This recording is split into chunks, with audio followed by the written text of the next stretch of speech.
कभी किसी पक्षी को घोंसले की नींव बनाते देखा है? अथक परिश्रम करके तिनका तिनका बिटोर कर वो पक्षी अपना घोंसला बनाता है, अपनी संतान के लिए एक सुरक्षित घर बनाता है। और फिर कहीं से तीव्र आंधी आती, भारी वर्षा होती और उसका घोंसला तिनका तिनका करके बिखर जाता है। फिर वो पक्षी क्या करता है? वो रोता नहीं, ना ही विलाप करता है। वो बिना विलंब करे फिर से अपना घोंसला बनाना प्रारंभ कर देता है और सफलता पाता है। फिर हम क्यों छोटी छोटी असफलता से भयभीत होकर परिश्रम करना छोड़ देते हैं? एक बात सदा स्मरण रखिएगा, हर वृक्ष कुल्हाड़ी की एक मार से नीचे नहीं गिरता, हर चट्टान घन के एक प्रहार से नहीं टूटती। सफलता पाने के लिए अनावरत परिश्रम करना ही मात्र एक मार्ग है। स्वीकारण, सत्य का स्वीकारण मनुष्य के लिए बहुत ही महत्वपूर्ण है। जब तक मनुष्य सत्य को स्वीकार नहीं करता, उसे असत्य से लड़ने की शक्ति प्राप्त नहीं होती। जब आप भोजन करते हैं तो क्या होता है? आपका पेट स्वीकारता है कि वो भर चुका है और आप भोजन करना बंद कर देते हैं। जब आपको निद्रा आती है तो क्या होता है? आपका मन स्वीकारता है कि आपका शरीर थक चुका है और उसे विश्राम की आवश्यकता है। उसी प्रकार जब आपको किसी व्यसन को रोकना हो तो आपको स्वीकारना पड़ता है कि बहुत हो चुका, चाहे वो लालच हो या मदिरा पान। उस व्यसन का त्यागना तभी प्रारंभ होता है जब आप ये स्वीकार कर लेते हैं कि आप उस व्यसन के बंधक हैं। हम में से ऐसा कोई नहीं जिनकी परछाई उनसे दूर रहती। हमारी परछाई सदैव हमारे साथ रहती है। कदाचित हमारी परछाई हमारे कर्मों के फलों का संकेत है। कदाचित इसी कारण कई बार हमें अपनी परछाई से भय भी लगता है, परंतु इस भय से निवारण पाने का एक साधन अवश्य, वो है सूर्य की ओर मुख कर या किसी प्रकाश के स्रोत की ओर मुख कर, क्योंकि तब हमें हमारी परछाई दिखाई नहीं देती। यदि इसे जीवन के संदर्भ में देखें तो ये प्रकाश का स्रोत शुभ कर्मों की चेतना है। यदि आपके मन में शुभ कर्म करने की इच्छा है तो आपको कभी भी अपने कर्मों के फल का भय नहीं होगा, क्योंकि यदि आपका मन शुद्ध होगा तो आपके कर्म शुद्ध होंगे और शुद्ध कर्मों का फल कभी अशुद्ध नहीं हो सकता। आज मैं आप सबको एक कथा सुनाता हूँ। एक दिन प्रातः एक व्यापारी अपने घर से निकला। घर से निकलते ही एक बिल्ली ने उस व्यापारी का मार्ग काट दी। व्यापारी घबरा गया, वो फिर से घर लौट गया और शुभ घड़ी की प्रतीक्षा करने लगा। और जब वो पुनः अपने घर से निकला तब वो वाहन जा चुका था जिससे राजा तक पहुंचकर उसे भेंट देनी थी। राजा को भेंट नहीं मिली। राजा क्रोधित हो गए। राजा ने उस व्यापारी का व्यापार बंद करवा दिया। इस कारण व्यापारी क्रोधित होकर घर पर अपनी पत्नी से लड़ बैठा। पत्नी अपने बच्चों समेत मैके वापस चली गई और उस व्यापारी के जीवन में यदि कुछ रह गया था तो केवल अंधकार।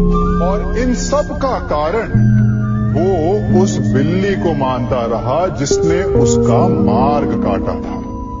ऐसा ही एक दूसरा व्यापारी राजा को भेंट देने निकला और उस व्यापारी का मार्ग भी एक बिल्ली ने काट दिया। वो व्यापारी तनिक घबराया, परंतु उसने आगे बढ़ना अधिक उचित समझा। राजा तक वो समय पर पहुंचा। उसने राजा को भेंट दी। राजा प्रसन्न हुए और राजा ने व्यापारी को अपना व्यापार बढ़ाने की अनुमति दी, स्वर्ण आभूषण दी। जब व्यापारी घर पर पहुंचा तो पत्नी को आभूषण और अपने बच्चों को देने के लिए वस्त्र थे उसके पास। हर ओर प्रसन्नता थी। समझ रहे हैं ना, दोनों के साथ एक ही प्रकार की घटना हुई, परंतु दोनों की प्रतिक्रिया भिन्न थी। ऐसा ही हमारा जीवन भी है। हमारे जीवन में प्रारब्ध का अपना स्थान है, परंतु उससे कई अधिक महत्वपूर्ण हमारी प्रतिक्रिया, हमारे सोच का प्रभाव है। क्योंकि यही हमारे जीवन को आकार देते, इसलिए अपनी सोच को सकारात्मक रखिए। आपका जीवन सदैव आनंदमय रहेगा। आप इन दो पात्रों को देख रहे हैं। मेरे इस पात्र में जल है और ये पात्र मिष्ठान से भरा हुआ है। दोनों ही पात्र भरे हैं, परंतु देखिए, मिश्री को जल में मिला दिया, जल ने मिश्री को अपना लिया।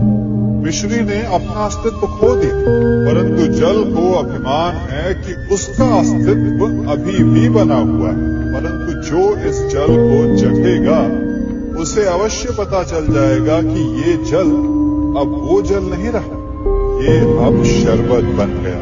हमारा त्याग, हमारे बलिदान भी ऐसे ही होते हैं। जो इस बात को अनुभव करते हैं, वो समझ सकते हैं कि कैसे हमने समय की धारा को बदल दिया। जो बलिदान देते हैं, उनका अस्तित्व कभी नष्ट नहीं होता, अपितु उनका बलिदान संसार में कुछ ना कुछ परिवर्तन अवश्य लाता है। हम सभी कभी न कभी, कहीं न कहीं अपने जीवन में यात्रा अवश्य करते हैं। हमारी यात्रा में कभी पक्के रास्ते आते हैं, तो कभी कच्चे रास्ते। पक्के रास्ते मनुष्य बनाता है, और कच्चे रास्ते जानते हैं कैसे बनते हैं? चलते चलते बन जाते हैं। जब लोग एक स्थान से जाते हैं, तो पैरों के दबाव से नीचे की घास कुचल जाती है। बार बार उस मार्ग से जाने से धीरे धीरे मार्ग स्वतः ही बन जाता है। और यही जीवन है, यही नियति है। जब आपके जीवन में आपको मार्ग ना मिले, तो रुकिए नहीं, आगे बढ़ते रहिए, और आपके पैरों के दबाव से मार्ग स्वतः ही बन जाएगा। हम सभी अपने जीवन में सफलता चाहते हैं, है ना? उसके लिए हम रात दिन परिश्रम करते हैं, कड़ी मेहनत करते हैं, परंतु फिर भी असफल हो जाते हैं। परंतु ऐसा क्यों होता है? कभी सोचा आप सबने? क्योंकि सफलता पाने का मंत्र बड़ा कठिन नहीं, बड़ा सरल है। उचित विचार, उचित समय, उचित स्थान पर उचित प्रहार।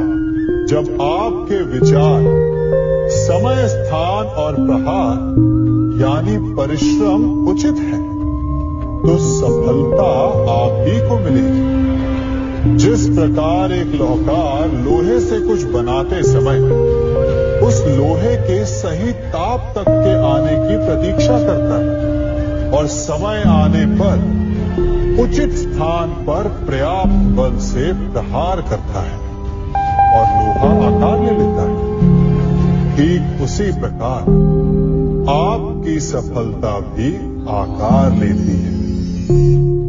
हम सभी को अपने जीवन में कभी ना कभी निराशा मिलती है, असफलता मिलती है, और अधिकतर लोग इसके पश्चात भाग्य का रोना लेकर बैठ जाते हैं। कुछ कहते हैं कि जिस स्थान पर मैं हूं, उससे कई ऊंचे स्थान पर होने के योग्य था, परंतु नहीं जा पाया। किसी को पीड़ा है कि उसे जो मिलना चाहिए था, वो उसे नहीं मिला। भाग्य ही बुरा था। भाग्य क्या होता है? भाग्य वन में खिला पुष्प देवताओं को चढ़ाया जाएगा, या किसी सुंदरी की वेणी में वो सजेगा, या फिर उसे कुचल कर उत्पाद बना दिया जाएगा। ये सब एक पुष्प के नियंत्रण में नहीं होता, परंतु जब तक उस पुष्प का अस्तित्व है, सुगंध बिखेरना उसके वश में अवश्य है। परंतु भाग्य हमारे वश में नहीं, और जो हमारे वश में नहीं उसके लिए दुखी होने से क्या होगा। कर्म पर वश है, वो कीजिए और धीरे धीरे भाग्य आपके वश में आ जाएगा, क्योंकि कर्म ही प्रधान है। सम्मान। मनुष्य के जीवन में सम्मान का बहुत अधिक महत्व है। वो उसे अपने हृदय, अपने मन से जोड़कर रखता है। कदाचित इसीलिए हम शत्रु के सम्मान पर चोट पहुंचाते हैं, ताकि उसे पीड़ा पहुंचाई जा सके। परंतु ऐसा करने से सावधान रहे मित्र। शरीर पर लगी चोट मनुष्य भुला सकता है, परंतु उसके सम्मान को लगी चोट उसे जीवन भर पीड़ा देती है। और स्त्री के मान सम्मान पर लगी चोट उसे उस सीमा तक ले जाती है जहां उसे केवल प्रतिशोध दिखाई देता है। यदि अपने शत्रुओं को जीतना है तो प्रेम से जीतिए, अपने कर्मों से जीतिए। उन्हें अनुभव करवाइए कि उनसे भूल हुई है। किसी के सम्मान को ऐसी चोट ना पहुंचाइए कि वो आपका नाश करने पर उतरा है। स्मरण रखें, किसी का अपमान करके आपके हृदय को कदाचित थोड़ा संतोष आ जाए, परंतु उस अपमान से आप कई हृदयों को आघात पहुंचाते हैं और अपने लिए एक शत्रु और बढ़ा लेते हैं। हम सब शीघ्र ही सफलता चाहते हैं, ढेर सारी संपत्ति और सुख चाहते हैं, और ऐसे में कई बार हम छोटे मार्गों का चयन कर लेते हैं। वो मार्ग जिनमें परिश्रम नहीं होता, जिनमें होता है तो केवल छल, कुटिलता और भाग्य का सहारा। जैसे कि जुआ। कोई जुए के खेल में धन लगाता है, कोई दांव लगाता है, और ये भूल जाता है कि जुआ ऐसा दलदल है कि जिसमें एक बार गिरे तो सर्वनाश से पहले निकलना असंभव है। यदि आप जीते तो और जीतने की भूख बढ़ जाएगी, और यदि आप कुछ हार बैठे तो उसे पुनः पाने के लिए आप फिर से खेलेंगे। मनुष्य को ये आभास ही नहीं होता कि अपनी संपत्ति के साथ साथ वो अपनी मानवता, अपने संस्कार, अपना धर्म और अपना उत्तरदायित्व तक सभी जुए की भेंट चढ़ा देता है। इसलिए कुछ पाना है तो परिश्रम से पाओ। यदि कुछ जुए में जीता तो वो उतना शीघ्र ही खो दोगे, चूंकि उसे परिश्रम से पाया नहीं गया है, और उसकी रक्षा करने के लिए आपके मन में स्वाभाविक प्रयास भी नहीं होंगे।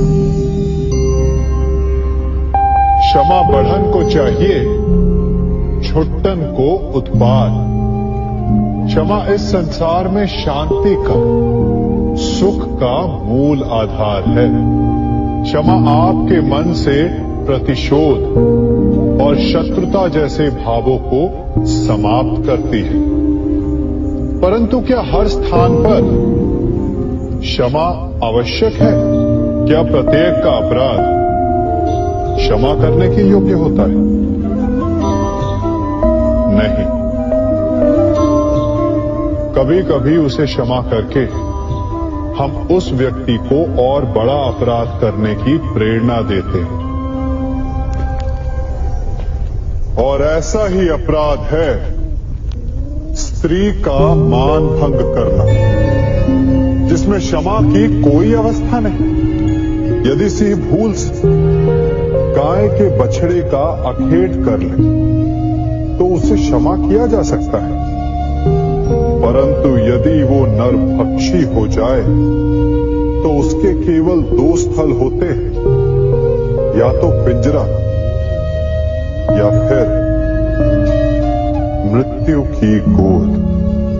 कुछ परिस्थितियों में क्षमा के स्थान पर दंड देना आवश्यक होता है, क्योंकि ये दंड का भय ही है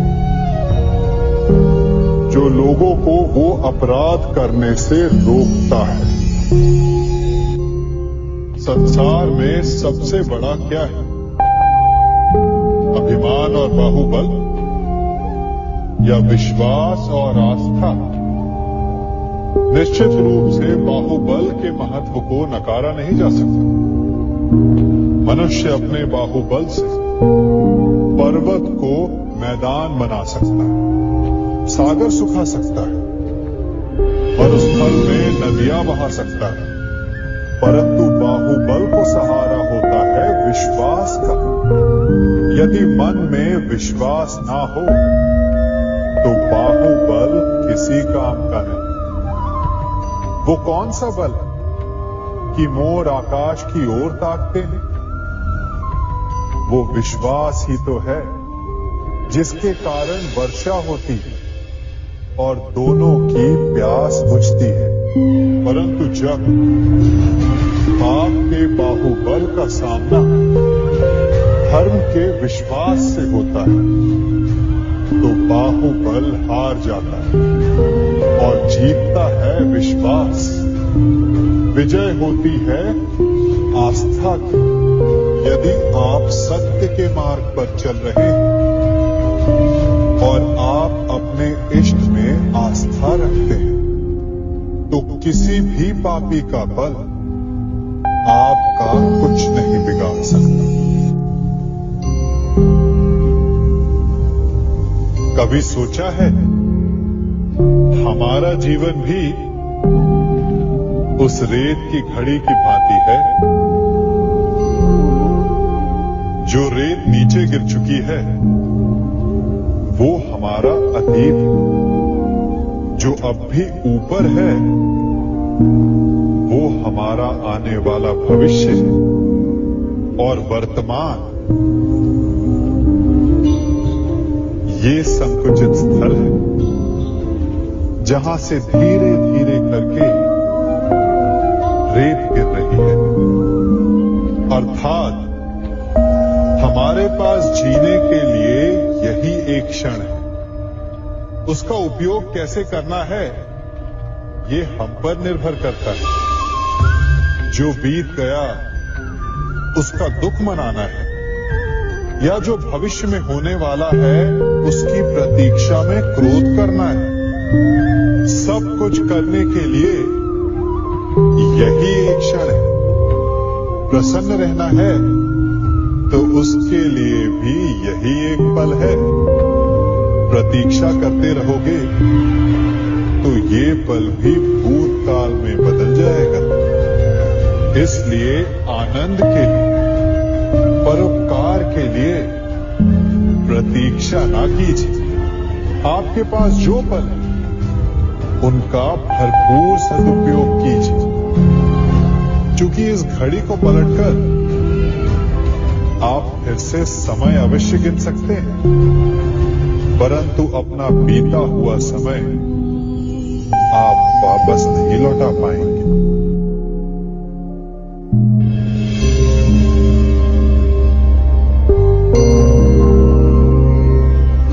मनुष्य के जीवन में संतान का बहुत महत्व है। उस संतान के लिए वो कितने कष्ट सहता है, उसे पालता है, पोसता है, और यदि यही संतान संताप का कारण बन जाए तो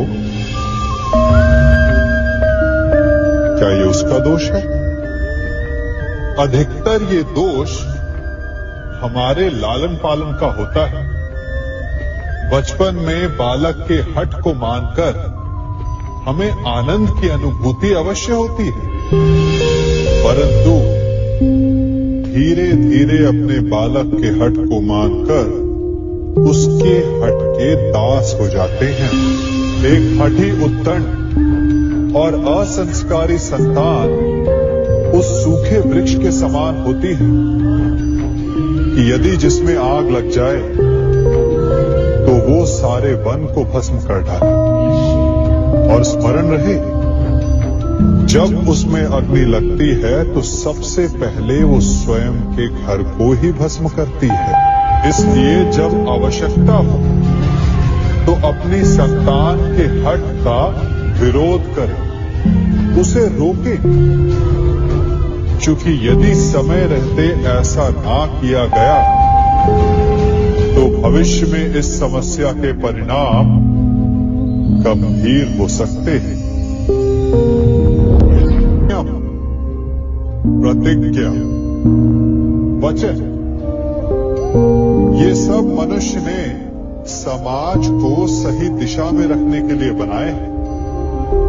वो मनुष्य ही क्या जिसके जीवन में नियम ना हो, जिनका वो पालन ना करे, परंतु समय के साथ चलने के लिए नियमों को बदलना भी आवश्यक होता है, क्योंकि ये आज का समय ही तो है जो बीत जाने के पश्चात इतिहास बन जाएगा। यदि आवश्यकता पड़ने पर नियम और प्रतिज्ञा भंग ना की जाए, समय की मांग के अनुरूप अपनी प्रतिक्रिया ना बदली जाए, तो इतिहास हमें कभी क्षमा नहीं करेगा। आवश्यकता पड़ने पर आपकी तोड़ी हुई एक प्रतिज्ञा, एक बंधन कभी कभी पूरे मानव इतिहास को बड़े विनाश से बचा सकता है। इसलिए नियम, प्रतिज्ञा, वचन कुछ नहीं, कुछ है तो केवल समय, जिसके अनुरूप चलने वाला ही